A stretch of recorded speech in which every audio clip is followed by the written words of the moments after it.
ਅਗਲੀ ਜਿਹੜੀ ਹਰਜੋਤ ਸਿੰਘ ਜੀ ਗੱਲ ਕਰਦੇ ਜਾਈਏ USCIRF ਜਿਹੜੇ ਰਿਲੀਜੀਅਸ ਫਰੀडम ਦਾ ਕਮਿਸ਼ਨ ਆ ਉਸ ਦੀ ਜਿਹੜੀ ਸੁਣਵਾਈ ਆ ਜਿਹੜੀ ਬੀਤੇ ਕੱਲ ਹੋਈ ਸੀਗੀ ਵਾਸ਼ਿੰਗਟਨ ਡੀਸੀ ਦੇ ਵਿੱਚ। ਇਸ ਸੁਣਵਾਈ ਦੇ ਦੌਰਾਨ ਭਾਰਤ ਵਿੱਚ ਜਿਹੜੀ ਧਾਰਮਿਕ ਆਜ਼ਾਦੀ ਦੀ ਵਿਗੜਦੀ ਸਥਿਤੀ ਆ ਉਸਦੇ ਨੂੰ ਲੈ ਕੇ ਤੇ ਅਮਰੀਕਾ ਦੇ ਲਈ ਇੱਕ ਅਹਿਮ ਸੁਨੇਹਾ ਜਿਹੜਾ ਉਸ ਦੇ ਵਿੱਚ ਜਿਹੜਾ ਉਹ ਕੀਤਾ ਗਿਆ।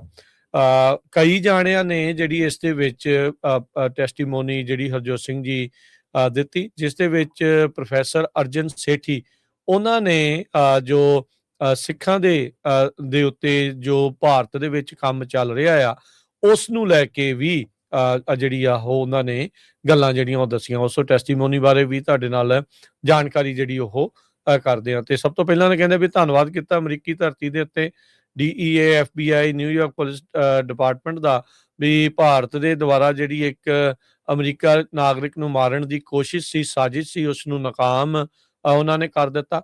ਪਰ ਇਸ ਟੈਸਟੀਮੋਨੀ ਦੇ ਵਿੱਚ ਉਹਨਾਂ ਨੇ ਦੱਸਿਆ ਵੀ ਖਤਰਾ ਹਾਲੇ ਵੀ ਹੈ। ਕਾਨੂੰਨ ਲਾਗੂ ਕਰਨ ਵਾਲੀਆਂ ਜਿਹੜੀਆਂ ਏਜੰਸੀਆਂ ਆ ਉਹਨਾਂ ਦੀ ਮੁਸਤੈਦੀ ਨੇ ਕੀਮਤੀ ਜਾਨਾਂ ਤਾਂ ਬਚਾਈਆਂ, ਪਰ ਇਹ ਸਾਬਤ ਕਰ ਰਿਹਾ ਆ ਵੀ ਆਪਣੇ ਘਰ ਅਮਰੀਕਾ ਦੇ ਵਿੱਚ ਇਹ ਖਤਰਾ ਬਿਲਕੁਲ ਅਸਲੀ ਤੇ ਗੰਭੀਰ ਆ। ਸਖਤ ਕਦਮਾਂ ਦੀ ਇੱਥੇ ਕਹਿੰਦੇ ਵੀ ਲੋੜ ਆ। ਕਹਿੰਦੇ ਵੀ ਇਹ ਇੰਨਾ ਹੀ ਜਿਹੜਾ ਉਹ ਕਾਫੀ ਨਹੀਂ ਆ। ਸਾਜ਼ਿਸ਼ ਵਿੱਚ ਸ਼ਾਮਲ ਸਾਰੇ ਦੋਸ਼ਾਂ ਦੀ ਮੁਕੰਮਲ ਜਵਾਬਦੇਹੀ ਤੈਅ ਹੋਣੀ ਚਾਹੀਦੀ ਹੈ ਤਾਂ ਜੋ ਭਵਿੱਖ ਵਿੱਚ ਅਜਿਹੀਆਂ ਕੋਸ਼ਿਸ਼ਾਂ ਕਰਨ ਵਾਲਿਆਂ ਨੂੰ ਭਾਰੀ ਕੀਮਤ ਚੁਕਾਉਣੀ ਜਿਹੜੀ ਉਹ ਪਵੇ।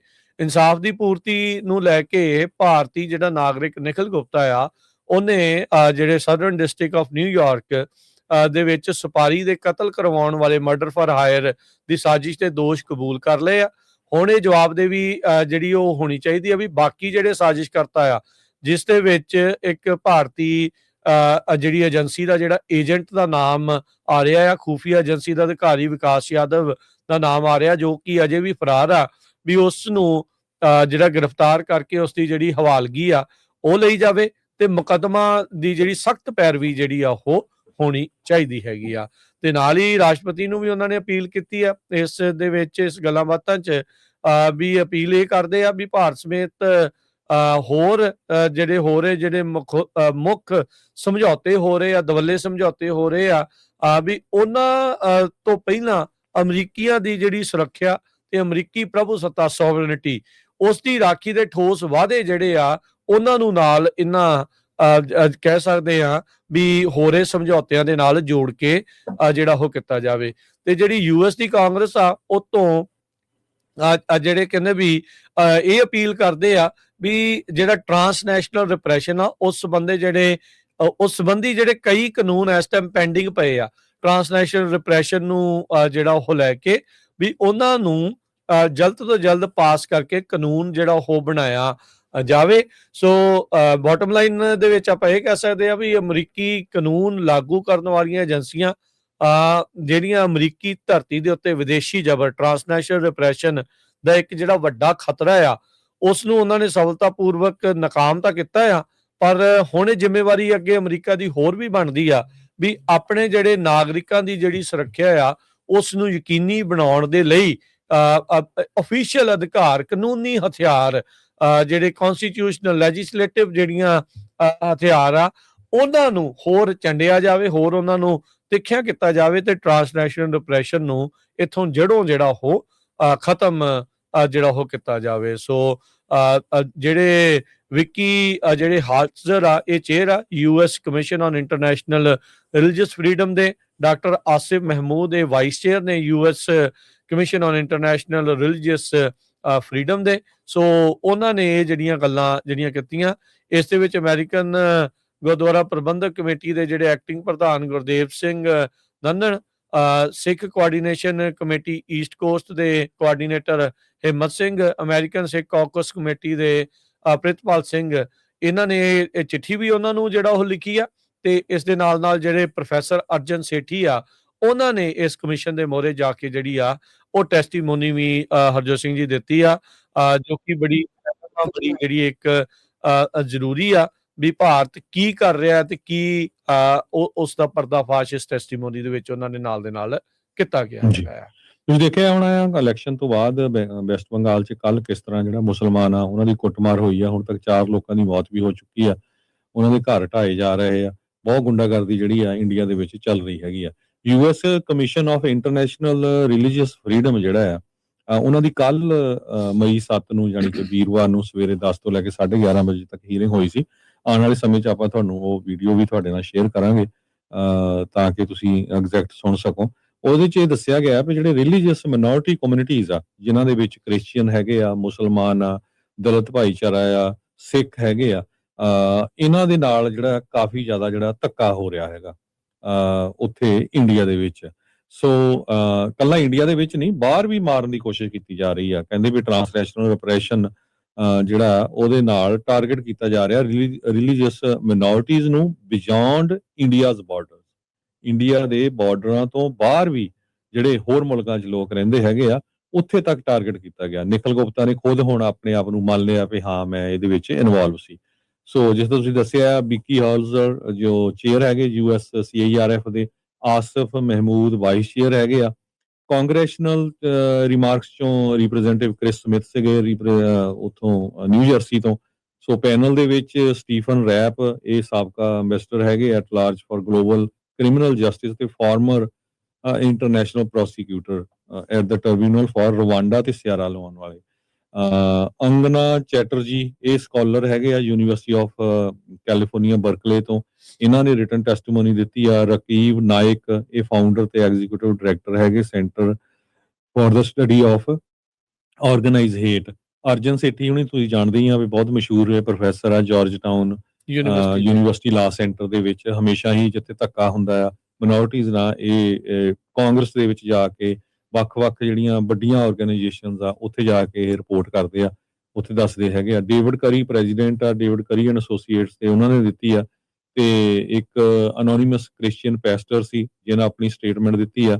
ਇੰਟਰਨੈਸ਼ਨਲ ਕ੍ਰਿਸਚੀਅਨ ਰੈਸਕਿਊ ਮਿਸ਼ਨ ਵਾਲਿਆਂ ਨੇ, ਸਿੱਖ ਕੋਲੀਸ਼ਨ ਵਾਲਿਆਂ ਨੇ ਵੀ ਜਿਹੜੀ ਆ ਇਹਦੇ ਵਿੱਚ ਜਿਹੜੀ ਸਟੇਟਮੈਂਟ ਦਿੱਤੀ ਹੈਗੀ ਆ। ਸੋ ਮੋਸਟਲੀ ਇਹ ਜਿਹੜੀ ਓਪਨ ਹੁੰਦਾ ਹੈ, ਇਹਦੇ 'ਚ ਬਹੁਤ ਵਾਰ ਕਾਂਗਰਸ ਦਾ ਸਟਾਫ, ਕਾਂਗਰਸ ਦੇ ਮੈਂਬਰਸ, ਪਬਲਿਕ, ਮੀਡੀਆ, ਇਹ ਸਾਰੇ ਜਿਹੜੇ ਹਾਜ਼ਰ ਹੁੰਦੇ ਆ। ਤੇ ਆਪਣੇ ਹਰਜੋਤ ਸਿੰਘ ਜੀ, ਜਿਹੜੀ US CIRF ਆ, ਇਹ ਬੇਸਿਕਲੀ ਇਹਦਾ ਕੰਮ ਆ ਵੀ ਵਾਈਟ ਹਾਊਸ ਨੂੰ ਦੱਸਣਾ ਵੀ ਕਿਹੜੇ ਮੁਲਕ ਵਿੱਚ ਕੀ ਹੋ ਰਿਹਾ, ਖਾਸ ਕਰਕੇ ਧਾਰਮਿਕ ਆਜ਼ਾਦੀ ਨੂੰ ਲੈ ਕੇ ਵੱਖ-ਵੱਖ ਮੁਲਕਾਂ ਦੇ ਵਿੱਚ ਕੀ ਹੋ ਰਿਹਾ ਆ। ਸੋ ਇਹ ਸਿਫਾਰਸ਼ਾਂ ਦਿੰਦੀ ਆ ਅਮਰੀਕਨ ਸਰਕਾਰ ਨੂੰ ਵੀ ਤੁਸੀਂ ਆਹ ਚੀਜ਼ਾਂ ਜਿਹੜੀਆਂ ਉੱਥੇ ਇੰਟਰਨੈਸ਼ਨਲ ਰਿਲੀਜੀਅਸ ਫਰੀडम ਦੇ ਤਹਿਤ ਦੇਖ ਰਹੇ ਆਪਾਂ, ਇਹ ਹੋ ਰਹੀਆਂ ਆ। ਇਹਨਾਂ ਰਿਪੋਰਟਸ ਦੇ ਵਿੱਚ ਭਾਰਤ ਨੂੰ ਲੈ ਕੇ ਤਾਂ ਜਿਹੜਾ ਹਰਜੋਤ ਸਿੰਘ ਜੀ ਕਾਫੀ ਜ਼ਿਆਦਾ ਖੁਲਾਸੇ ਜਿਹੜੇ ਆਲਰੇਡੀ ਜਿਹੜੇ ਉਹ ਹੋ ਰਹੇ ਆ ਤੇ ਹੋਏ ਹੈਗੇ ਆ। ਸੋ ਉਹ ਸਾਰੀਆਂ ਚੀਜ਼ਾਂ ਆਪਣੇ ਜਿਹੜੀਆਂ ਉਹ ਸਾਹਮਣੇ ਹੈਗੀਆਂ। ਸੋ ਉਹਨਾਂ ਨੇ ਕਿਹਾ ਵੀ ਇਹਨਾਂ ਦੀ ਵਰਤੋਂ ਕਰਕੇ ਜਿਹੜੇ ਇੰਡੀਆ ਦੇ ਵਿੱਚ ਜਿਹੜੇ ਰਿਲੀਜੀਅਸ ਮਾਈਨੋਰਿਟੀਜ਼ ਆ ਉਹ ਲਗਾਤਾਰ ਐਸਕੇਲੇਟ ਹੋ ਰਹੇ ਅਟੈਕ। ਇਹ ਫਰਵਰੀ ਦੀ ਰਿਪੋਰਟ ਆ, ਪਿਛਲੇ ਕੁਝ ਮਹੀਨੇ ਪਹਿਲਾਂ ਦੀ। ਸੋ ਕਹਿੰਦੇ ਵੀ ਜਿਹੜੀਆਂ ਟਾਰਗੇਟਡ ਸੈਂਕਸ਼ਨਸ, ਉਸ ਨੂੰ ਇੱਕ ਫੋਰਨ ਪਾਲਿਸੀ ਟੂਲ ਦੇ ਤੌਰ ਦੇ ਉੱਤੇ ਵਰਤਿਆ ਜਾਣਾ ਚਾਹੀਦਾ ਆ ਵੀ ਰਿਲੀਜੀਅਸ ਫਰੀडम ਆ ਉਹ ਬਰਕਰਾਰ ਰਵੇ ਬਾਕੀ ਉਹਨਾਂ ਮੁਲਕਾਂ ਦੇ ਵਿੱਚ। ਇਹ ਇਸ ਕਮਿਸ਼ਨ ਦੀ ਸਿਫਾਰਿਸ਼ ਆ ਵਾਈਟ ਹਾਊਸ ਨੂੰ, ਸਰਕਾਰ ਨੂੰ, ਅਮਰੀਕਨ ਜਿਹੜਾ ਉਹ ਸਰਕਾਰ ਨੂੰ। ਸੋ ਦੇਖਦੇ ਆ ਵੀ ਕੀ ਹੁੰਦਾ ਆ, ਪਰ ਇੱਕ ਵੱਡਾ ਉਪਰਾਲਾ ਜਿਹੜਾ ਆ ਉਹ ਸਾਰਿਆਂ ਦੇ ਦੁਆਰਾ ਕੀਤਾ ਗਿਆ ਹੈਗਾ ਆ ਤਾਂ ਜੋ ਵੀ ਇਸ ਦੇ ਵਿੱਚ ਭਾਰਤ ਦਾ ਜਿਹੜਾ ਚਿਹਰਾ ਆ ਉਹ ਹੋਰ ਵੀ ਜ਼ਿਆਦਾ ਨੰਗਾ ਹੋ ਸਕੇ। ਸੋ ਦੁਨੀਆ ਦੇ ਹਰ ਮੁਲਕ ਦੇ ਬਾਰੇ ਉਹ ਜਿਹੜਾ ਕਮਿਸ਼ਨ ਹੈ ਇਹ ਦੱਸਦਾ ਹੈਗਾ। ਸੋ ਆਪਾਂ ਕਿਉਂਕਿ ਬਹੁਤ ਸਾਰੇ ਰਿਲੇਟਡ ਹੈਗੇ ਆ ਪੰਜਾਬ ਦੇ ਨਾਲ, ਇੰਡੀਆ ਦੇ ਨਾਲ, ਤਾਂ ਕਰਕੇ ਆਪਾਂ ਉਹੋ ਹੀ ਏਰੀਆ ਜਿਹੜਾ ਤੁਹਾਡੇ ਨਾਲ ਡਿਸਕਸ ਕਰਦੇ ਆ। ਪਰ ਬਾਕੀ ਅਫਗਾਨਿਸਤਾਨ, ਚਾਈਨਾ, ਨਿਕਾਰਾਗੁਆ, ਰਸ਼ੀਆ, ਹੋਰ ਮੁਲਕਾਂ 'ਚ ਕੀ ਹੁੰਦਾ।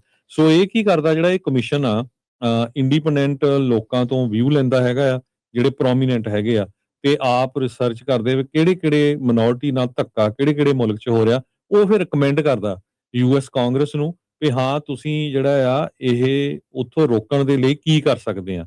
ਕਹਿੰਦੇ ਵੀ ਟਾਰਗੇਟਡ ਸੈਂਕਸ਼ਨਸ ਤੁਸੀਂ ਲਾ ਸਕਦੇ ਆ। ਇਹ ਇੱਕ US ਦੀ ਫੋਰਨ ਪਾਲਿਸੀ ਦਾ ਟੂਲ ਹੈਗਾ ਤਾਂ ਕਿ ਰਿਲੀਜੀਅਸ ਫਰੀडम ਨੂੰ ਪ੍ਰਮੋਟ ਕੀਤਾ ਜਾ ਸਕੇ। US commission on international religious freedom ਨੇ ਜਿੱਦਾਂ ਮਈ 6 ਨੂੰ ਵੀ ਇੱਕ ਪ੍ਰੈਸ ਰਿਲੀਜ਼ ਜਾਰੀ ਕੀਤੀ ਸੀ, ਜਿਹਦੇ ਵਿੱਚ ਉਹਨਾਂ ਨੇ ਇਹ ਕਿਹਾ ਸੀ ਵੀ targeted sanctions in response to violation of international religious freedom.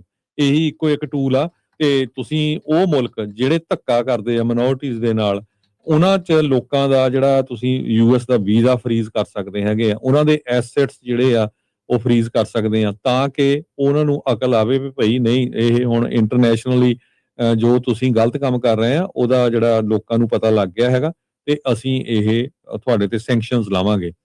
International religious freedom act ਜਿਹੜਾ ਇਰਫਾ ਆ 1998, ਉਹਦੇ ਵਿੱਚ ਉਹ ਟੂਲ ਪ੍ਰੋਵਾਈਡ ਕਰਦਾ ਹੈਗਾ ਸੈਂਕਸ਼ਨਸ ਲਾਉਣ ਲਈ, ਉਹ ਖਾਸ ਕਰਕੇ ਉਹ ਜਿਹੜੇ ਲੋਕ ਉਹਨਾਂ ਦੇ ਜਾਂ ਮੁਲਕ ਜੋ ਧੱਕਾ ਕਰਦੇ ਹੈਗੇ ਆ ਮਿਨੋਰਟੀਜ਼ ਦੇ ਨਾਲ। ਸੋ ਇਹ ਜਿਹੜਾ US CIRF ਜੋ ਕਮਿਸ਼ਨ ਹੈਗਾ ਇਹ ਬਹੁਤ ਸਟਰੋਂਗ ਆ। ਸੋ ਇਹ ਕਾਂਗਰਸ ਨੂੰ ਦੱਸਦਾ ਵੀ ਵੱਖ-ਵੱਖ ਮੁਲਕਾਂ ਦੇ ਵਿੱਚ ਕਿੱਥੇ ਕੀ ਹੋ ਰਿਹਾ ਹੈਗਾ, ਇੱਕ ਤਰ੍ਹਾਂ ਨਾਲ ਸਪੈਸ਼ਲ ਵਾਚ ਲਿਸਟ ਜਿਹੜੀ ਆ ਉਹ ਦਿੰਦਾ ਹੈਗਾ ਜੀ। Mr. Sethley. Thank you so much for having me. We have long noticed the unmarked cars and suspicious figures at our protests and community gatherings. We have whispered about it for years. We were not surprised when the Indian government denied us visas, turned us away at airports, or harassed loved ones back home. We knew we were being watched. Now it has escalated into a documented life or death reality. The Indian government is assassinating activists in North America. Imagine being a refugee or dissident in the United States, speaking out against human rights abuses and religious discrimination in India, only to be marked for death.